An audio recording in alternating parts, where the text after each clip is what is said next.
আসেন, সুযোগ বারবার আসে না। রমজানে আসছিল, চলে গেছে, সামনে আরেকটা সুযোগ আমাদের আসতেছে।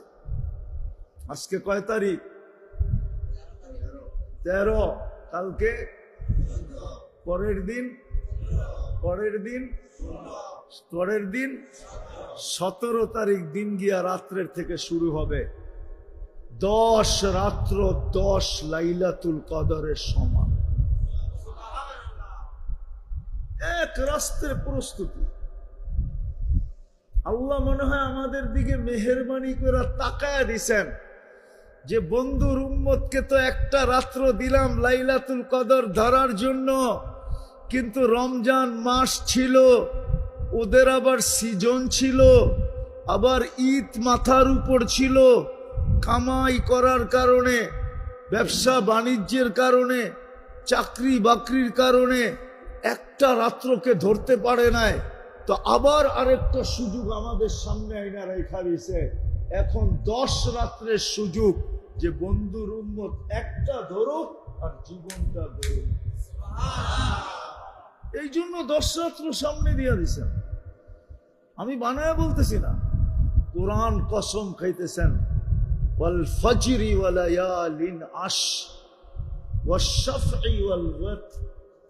সূরা ফজর আল্লাহ কসম খাইতেছেন 10 রাত্রে।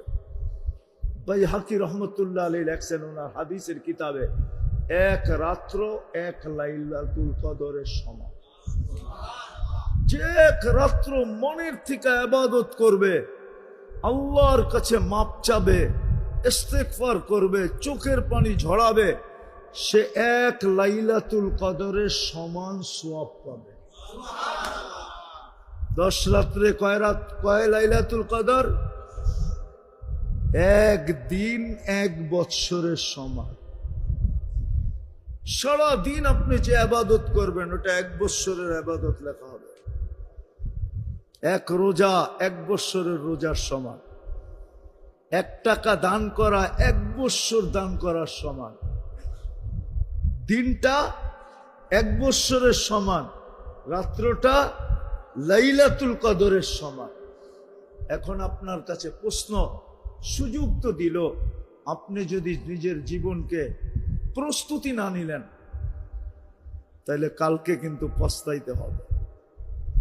এগুলোই আমার বিরুদ্ধে প্রমাণ হয়ে দাঁড়াবে।